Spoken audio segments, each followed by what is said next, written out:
The alarm on my wrist screamed before I even reached the door, and I knew from the pitch alone that someone important had stopped breathing. My name is Daniel Cole, and I was the only human doctor on the planet Zelvon, working out of a cramped clinic meant for refinery burns and broken limbs, not for miracles. When the doors of my clinic burst open that night, 6 armored guards carried in a body wrapped in ceremonial cloth, and behind them walked 11 healers with their heads bowed low, already mourning.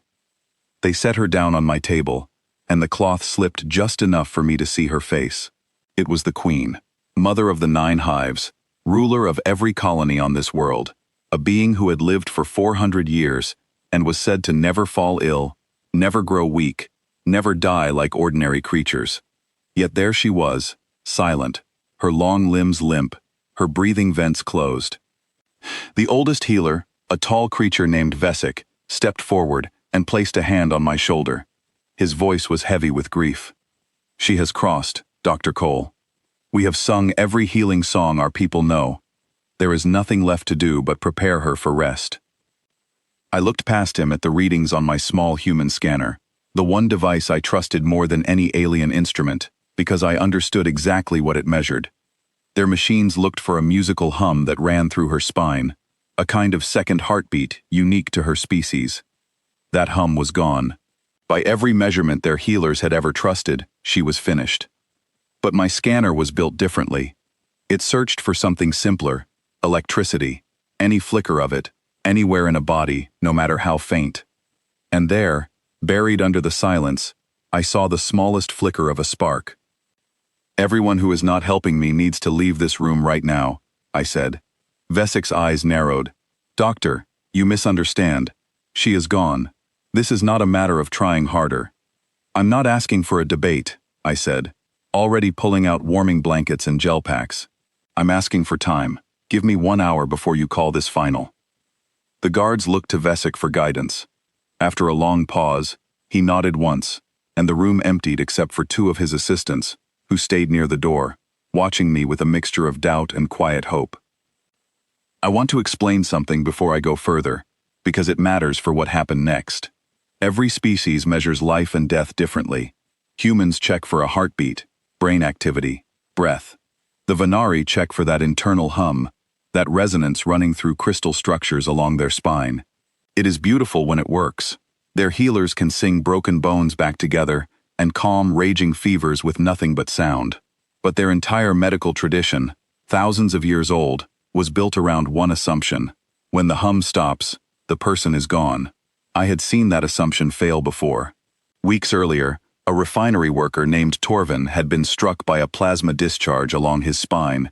Their healers scanned him, found no hum, and called it. I refused to accept it, because my scanner still picked up faint electrical activity in his nervous system. 3 hours later, Torvin gasped awake on my table, terrified and confused, but alive. Their healers called it a miracle. I called it common sense. His body had not died. It had only gone quiet while it tried to repair itself, and their instruments were not built to notice quiet, only silence. I suspected the same thing was happening now, except with far higher stakes.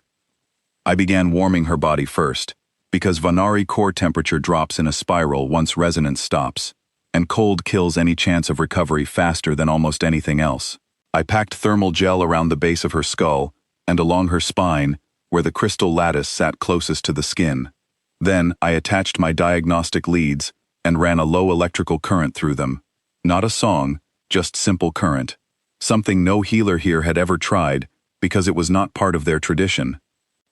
Nothing happened for the first 10 minutes. I kept adjusting the current, watching the readout, refusing to let my hands shake even though every second felt like it weighed 100 pounds. Outside the door, I could hear voices rising. Someone was already discussing what would happen to the 9 hives once her death was confirmed. Titles, successors, the machinery of an empire preparing to move on without her. I ignored it and kept working. At the 18-minute mark, my scanner chirped. A flicker of activity in her lattice, so brief I almost missed it, less than 1/10 of a second. I did not call anyone in. I did not want to raise hope until I understood what I was seeing. I adjusted the frequency of the current slightly and kept going. At minute 25, another flicker came. this one lasting nearly half a second. By minute 30, the flickers were repeating every few seconds, faint but steady, like a candle flame struggling against wind. I finally understood what was happening. Her body was not dead, it was rebuilding itself from whatever had knocked it silent in the first place, some toxin or injury I still had not identified, and it was climbing back toward full function far too slowly for their instruments to notice. Their scanners only measured the healthy hum at full strength. They were not built to see the climb back up to it. At minute 40, her breathing vents fluttered. A real breath, shallow and uneven, but real. I opened the door myself because I did not trust my voice not to shake if I asked someone else to do it. Vesik looked past me and saw her chest rise and fall on its own. I watched centuries of certainty rearrange itself behind his eyes in the space of a single breath. She was not gone, he said quietly. It was not quite a question, and not quite an accusation either. It was something closer to the weight of realizing how close they had come to a terrible mistake. She was quiet, I told him. You were listening for a song. I was listening for anything at all. Word spread through the palace faster than I could have imagined. By morning, healers from every hive had gathered outside my clinic, some out of curiosity, some out of anger that a human had succeeded where their entire tradition had failed. I understood their anger, even if I did not agree with it. It is never easy to be told that the foundation of your life's work has a blind spot. The queen remained unconscious for 2 more days while her body continued its slow repair. I stayed by her side almost the entire time, running tests, adjusting her treatment, trying to identify what had caused the collapse in the first place. Eventually, I found it. A rare toxin, carried on the wind from a newly opened mining site, one that interfered with the resonance in her lattice without damaging the tissue underneath. It was nearly impossible to detect with their instruments because it silenced the hum without stopping the actual biological processes that kept her alive. When she finally opened her eyes, the first thing she did was ask for water, and the second thing she did was ask for me. I stepped forward, unsure of what to say to a 400-year-old ruler who had just been pulled back from what her own people believed was certain death. You are the healer who refused to stop, she said, her voice weak but clear. I just followed what my instruments told me, I said. I did not do anything magical. She studied me for a long moment. My healers told me I had crossed over. You told them I had only gone quiet. Explain the difference to me, Dr. Cole. I thought about how to answer that honestly, without making it sound like an insult to the healers who had cared for her people for centuries. Every healer looks for the signs they were trained to look for, I said. Your healers listen for a song. It has worked for your people for thousands of years, and it will keep working for thousands more. But no tradition sees everything. My people build instruments differently. We do not listen for one specific sign of life. We look for anything, however small, however strange, before we are willing to call it over. She considered this for a long moment, then asked something that surprised me. Would your people have given up on me if the situation were reversed? No, I said honestly. We would have kept trying until there was truly nothing left to try. That sounds exhausting, she said. It is, I admitted, but it also means fewer people get left behind by mistake. She smiled weakly, the first sign of her old strength returning. Then perhaps my healers and your methods should learn from each other. A song can heal what electricity cannot, but it seems electricity can find what a song might miss. In the weeks that followed, something changed in how medicine was practiced across Zelvan. Vesik, despite his initial doubt, was the first healer to ask me to teach him how my scanner worked. He wanted to understand the difference between silence and true ending, and how humans built machines to search for signs that could not be heard, only measured.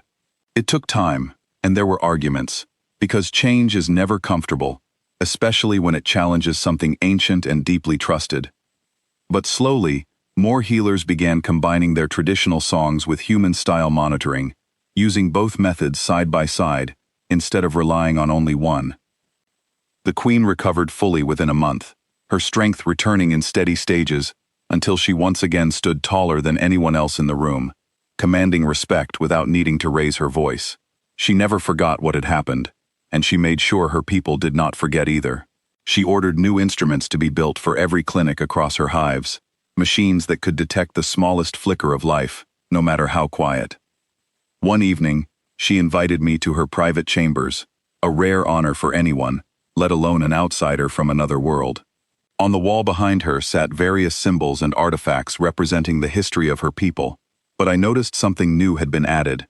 A simple human medical scanner, mounted carefully like a piece of art, though it was nothing more than the standard equipment I used every day. Why display something so ordinary? I asked, genuinely curious. Because it is not ordinary to us, she said. To my people, it represents something we had never considered. That death is not always the absence of sound, but sometimes only the absence of listening hard enough. I did not know how to respond to that, so I simply nodded. Tell me, Dr. Cole, she continued, does your species have a symbol, a mark, something you use to represent the moment you refuse to give up on someone? I thought about it for a moment. Not really. We do not have one specific symbol. We just have a saying, keep going until there is nothing left to try. She tilted her head slightly. An expression I had learned meant she found something both strange and admirable. That sounds less like a saying and more like a way of living. Maybe it is, I said.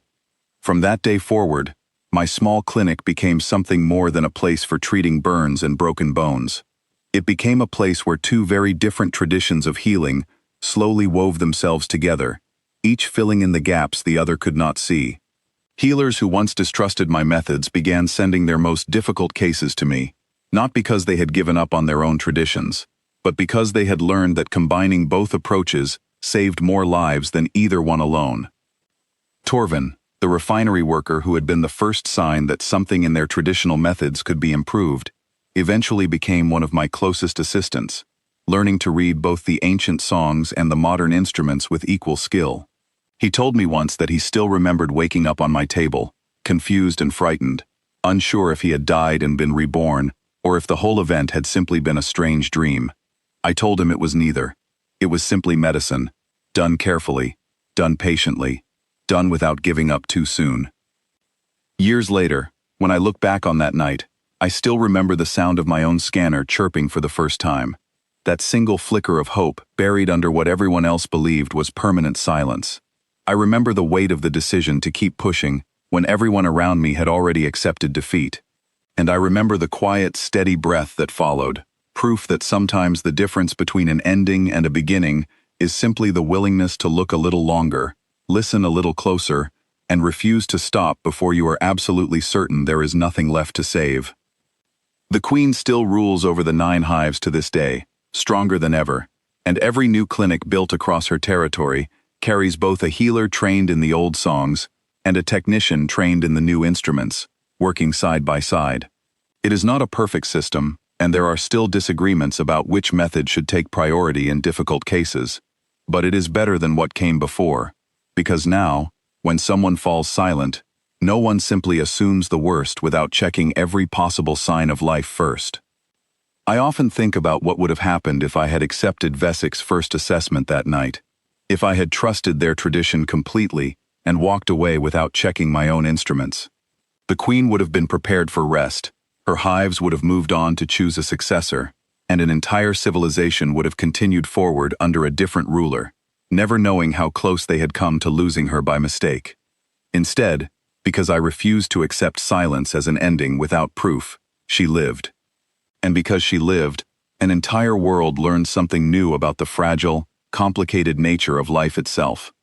Sometimes the loudest signs of hope are not loud at all. Sometimes they are the smallest flickers, buried deep beneath the silence, waiting for someone patient enough, stubborn enough, and hopeful enough to notice them before it is too late.